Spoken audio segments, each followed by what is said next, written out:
আপনি যদি নতুন ব্যবসা শুরু করতে চান তাহলে শুরু করার আগে আপনাকে কিছু রুলস ফলো করতে হবে।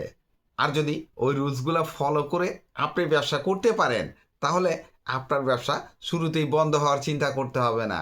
যেমন পণ্য সিলেকশন খুবই জরুরি। হুটহাট একটা পণ্যের ব্যবসা শুরু করে দিলেন আর ব্যবসাটা বুঝলেন না, বন্ধ করে দিলেন, তাহলে ব্যবসায় কিন্তু আপনি ডিমোটিভেট হয়ে যাবেন আর কোনোদিন ব্যবসা করার নামও নেবেন না।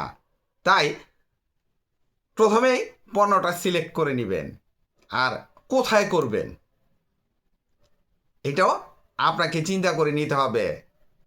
ভালো স্পেস লাগবে, জায়গা লাগবে, তাহলেই আপনার ব্যবসাটা জমবে। ব্যবসাটা কিভাবে করবেন, পুঁজি কীরকম লাগতে পারে, পুঁজির চিন্তাটাও মাথায় আনতে হবে। অনেকেই খুব অল্প পুঁজি নিয়ে ব্যবসা করার চিন্তা করে, তাই পুঁজির চিন্তাটা সবার আগে করতে হবে আপনাকে। ব্যবসায় প্রফিট মার্জিন কীরকম আছে, লাভ ছাড়া কেউ ব্যবসা করবে? অবশ্যই না। ব্যবসা শুরু করলেন, লস দিলেন, তাহলে কিন্তু আপনার হবে না। পুঁজি কত টাকা আছে, কত টাকা ভরবেন? তাই প্রফিট মার্জিন কীরকম আছে এটা সবচাইতে গুরুত্বপূর্ণ পয়েন্ট। এই চিন্তা করে আপনি ব্যবসায় নামবেন। প্রফিট মার্জিন ভালো না থাকলে ওইসব ব্যবসা আপনি শুরুতে করতে যাবেন না। আর ওই ব্যবসাটায় ঝুঁকি আছে কি না, ব্যবসায় ঝুঁকি থাকলে আপনি এই ব্যবসা করার চিন্তা করবেন না। তবে কিছু ব্যবসা আছে যেমন ঝুঁকি থাকলেও যে প্রফিট মার্জিন থাকে, যে লাভটা থাকে, ওই লাভ দিয়ে আপনার পুষিয়ে যায় এবং লাভটা অনেক বেশি হয়। তাই চিন্তা ভাবনা করে আপনি ব্যবসা করবেন। শুরুতে বন্ধ হওয়ার চিন্তা করতে হবে না। 3টি ব্যবসার আইডিয়া দিব, খুব সহজ এবং সুইটেবল বিজনেস। আপনি নতুন হিসেবে এই ব্যবসাগুলো করতে পারেন। যেমন মৌসুমি ফলের ব্যবসা, দারুণ ব্যবসা। সারা বছরই কোনো না কোনো ফলের সিজন থাকে আমাদের দেশে। 6 ঋতুর দেশ যেহেতু, প্রত্যেকটা ঋতুতেই নতুন নতুন ফল ওঠে। তাই সিজনাল ফলের ব্যবসাটা আপনি করলে সারা বছরই আপনি করতে পারবেন। আর এত সুন্দর ব্যবসার লোভনীয় প্রস্তাব আপনি খুব সহজেই লুফে নিতে পারেন। আপনি কিছু না বুঝলেও এই ব্যবসাটা করতে পারবেন। ব্যবসাটা খুবই সহজ, মালও খুব সহজলভ্য। আপনার হাতে কাছেই এই ফলের আড়ত পেয়ে যাবেন। লাভও খুব ভালো থাকে যেহেতু সিজনাল। প্রত্যেকটা সিজনে মালের দাম চেঞ্জ হয়, ফলের দাম চেঞ্জ হয়। তাই এই ফলে প্রফিট মার্জিন খুব ভালো থাকে। বিশেষ করে সারা বছর যে ফলগুলা বিক্রি হয় ওইসব ফলের চেয়ে এই সিজনাল ফলে লাভ কিন্তু বেশি থাকে। সিজনাল ফলের আড়তে যাবেন, ফল কিনবেন, ভ্যান গাড়িতে সুন্দর করে সাজাবেন, সাজিয়ে মহল্লার উদ্দেশ্যে বের হয়ে যাবেন। ব্যবসা শুরু হয়ে গেল। আপনি সকালবেলা বের হলেন, দেখলেন দুপুরের মধ্যেই আপনার মালগুলা বিক্রি হয়ে গেল। শুরুতে আপনি পুঁজি 20,000 টাকা নেন, ব্যবসা শুরু হয়ে যাক। ব্যবসা ভালো বুঝলে আপনি আরও একটা ভ্যান ইনভেস্ট করতে পারেন, আরও একটা লোক নিয়োগ দিলেন। তবে শুরুতে আপনি নিজে করার চেষ্টা করবেন। যেমন মহল্লায় ঘুরে ঘুরে বিক্রি করবেন, যে কোনো রাস্তার মোড়ে, ব্যস্ত কোনো রাস্তার মোড়ে দাঁড়িয়ে বিক্রি করতে পারবেন, কোনো মার্কেটের সামনে, বাস স্ট্যান্ড, ট্রেন স্টেশন, সব জায়গায় এই মালগুলো চলবে। আর আমি আগেই বলেছি সিজনাল ফলে প্রফিট মার্জিন খুব ভালো থাকে।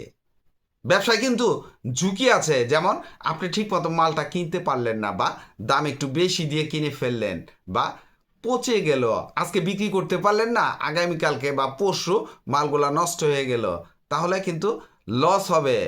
আর তাছাড়া আজকে মাল কিনলেন এক দামে, কালকে দামটা একটু পড়ে গেল, তাহলে লস হওয়ার সম্ভাবনা থাকবে।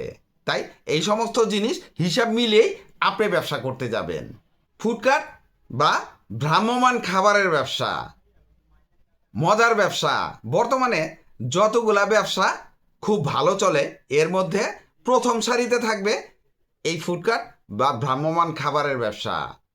খুবই ভালো চলে, চাহিদাও অনেক বেশি। সব জায়গায় করা সম্ভব, গ্রাম কিংবা শহর। বাসায় খাবার তৈরি করে ফুডকার্টে করে বিক্রি করা সম্ভব, তবে গরম করার চুলা রাখতে হবে। আর তাছাড়া আপনি যে জায়গায় ফুডকার্টটা বসাবেন জায়গায় দাঁড়িয়েও খাবার তৈরি করে আপনি বিক্রি করতে পারেন, তবে কিছু খাবার আছে বাসা থেকেই আপনাকে তৈরি করে আনতে হবে। তো শুরুতে আপনি পুঁজি 50,000 টাকা ইনভেস্ট করেন, ব্যবসাটা শুরু হয়ে যাক। আপনি এই ব্যবসায় কি কি খাবার বিক্রি করতে পারেন, যেমন ফাস্টফুড আইটেম। ফাস্টফুডের অনেক আইটেম আছে, 100-র উপরে আইটেম আছে। আপনি পছন্দ করবেন যদি ফাস্টফুডের ব্যবসা করেন, যে আপনি কোন টাইপের আইটেমগুলা বিক্রি করে এই ব্যবসাটা করবেন। বিরিয়ানি বিক্রি করতে পারেন, যেমন চিকেন বিরিয়ানি, তেহারি আছে, কাচি বিরিয়ানি আছে। কোন টাইপের বিরিয়ানি বিক্রি করবেন সেটাও আপনাকেই সিলেক্ট করতে হবে। খিচুড়ি বিক্রি করতে পারেন, যেমন ভুনা খিচুড়ি আছে, লেটকা খিচুড়ি আছে। নুডলস বিক্রি করতে পারেন, সাথে পাস্তা থাকলো। যদি খেতাপুরি থাকে আরও ভালো। তাছাড়া স্যুপও বিক্রি করা সম্ভব। এগুলা ছাড়াও আরও অনেক আইটেম আছে যেগুলো দিয়ে আপনি ফুডকার্টে করে ব্যবসা করতে পারেন। ফুডকার্টটা আপনি যে কোনো জায়গায় দাঁড়িয়ে বিক্রি করতে পারেন, একটু স্পেস লাগবে। এক জায়গায় না চললেও জায়গা চেঞ্জ করবেন। তবে আপনি যদি নিয়মিত এক জায়গায় বিক্রি করতে পারেন তাহলে রিপিট কাস্টমার পাবেন।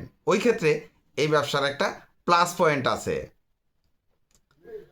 আপনি এই মালগুলা কোথায় দাঁড়িয়ে বিক্রি করবেন, যেমন ব্যস্ত কোনো রাস্তার মোড়ে, কোনো মার্কেটের সামনে দাঁড়ালেন, কোনো বাস স্ট্যান্ডে দাঁড়িয়েও বিক্রি করা সম্ভব। মোট কথা ক্রাউড এরিয়ায় এই খাবারগুলা ভালো বিক্রি হবে। প্রফিট মার্জিন, খাবারের ব্যবসায় প্রফিট মার্জিন খুব ভালো থাকে। আপনি যে কোনো খাবার বিক্রি করেন, প্রফিট মার্জিন সবসময় ভালো থাকবে। তবে খাবারের মান ভালো হতে হবে। নর্মাল যে কোনো খাবার বিক্রি করলে আপনার দোকানই চলবে না। তাই চিন্তা ভাবনা করে এই ব্যবসাটা করবেন। ব্যবসায় কিন্তু ঝুঁকি আছে, যেমন যে পরিমাণ চলবে তার চাইতে একটু বেশি তৈরি করে ফেললেন, আর যদি বাকিতে বিক্রি করেন ওই বাকি তুলতে না পারলে আপনার কিন্তু লস হবে। এগুলা ছাড়া আর কোনো লস হওয়ার সম্ভাবনা নেই। মোবাইল সার্ভিসিংয়ের দোকান বর্তমানে খুবই চাহিদা সম্পন্ন ব্যবসা। বর্তমানে চাহিদার শীর্ষে রয়েছে এই ব্যবসাটি। 3 থেকে 6 মাস প্রশিক্ষণ নিলেই আপনি এই ব্যবসাটা করতে পারবেন। যন্ত্রপাতি ও টুলস কিনতে খুব বেশি টাকার প্রয়োজন নেই। 15 থেকে 20,000 টাকা ইনভেস্ট করলে আপনি এই মোবাইল ঠিক করার জন্য, মোবাইল সার্ভিসিংয়ের জন্য যত যন্ত্রাংশ আছে এগুলো আপনি কিনে নিতে পারবেন। কোনো মার্কেট বা ব্যস্ত কোনো জায়গায় দোকান ঘর ভাড়া নিয়ে করতে পারবেন, অথবা ব্যস্ত কোনো মোবাইলের দোকানের সামনে আপনি টেবিল বসিয়েও এই ব্যবসাটা করতে পারবেন। আপনি কি কি কাজ প্রথমে শিখতে পারেন, যেমন ডিসপ্লে চেঞ্জ করা, তারপরে ব্যাটারি চেঞ্জ করা বা চার্জিং পোর্ট লাগানো, স্পিকার বা মাইক পরিবর্তন করা। সফটওয়্যারের কাজও আপনি শিখে নিতে পারেন, যেমন ফ্ল্যাশ মারা, লক খোলা। এই সমস্ত জিনিস নিয়েই মানুষ মেকারের কাছে যায়। তাই আপনি এই কাজগুলা প্রথমে শিখে নিয়ে আপনি দোকান ঘরও নিতে পারেন, বা ওই যে মোবাইল দোকানের সামনে আপনি একটা টেবিল বসিয়ে এই ব্যবসাটা করতে পারেন। আপনি কাস্টমার পাবেন কোথায়, যেমন ফেসবুকের মাধ্যমে অ্যাড দিয়েও আপনি কাস্টমার পেতে পারেন। লোকাল হোয়াটসঅ্যাপ গ্রুপের সাথে অ্যাড হয়েও আপনি কাস্টমার পাবেন। তাছাড়া লিফলেট বা ভিজিটিং কার্ড দিয়ে আপনি আপনার নিজস্ব ব্যবসার প্রচার করতে পারেন। তাছাড়া এই মোবাইল সার্ভিসিংয়ের পাশাপাশি আপনি কিছু মালামালও বিক্রি করতে পারেন, যেমন চার্জার আছে, হেডফোন আছে, মোবাইলের ওই কাভার আছে, স্ক্রিন প্রোটেক্টর আছে। এগুলা ছাড়াও আরও কিছু মোবাইল সার্ভিসিংয়ের যন্ত্রাংশ আছে, এগুলা আপনি আপনার দোকানে বিক্রি করতে পারেন। প্রফিট মার্জিন খুবই ভালো থাকে। এখনও মানুষজন কিন্তু এই জিনিসগুলার গোমর জানে না। তাই আপনি এই ব্যবসাটা নিশ্চিন্ত করতে পারেন কয়েক মাসের প্রশিক্ষণে শিখে নিয়ে।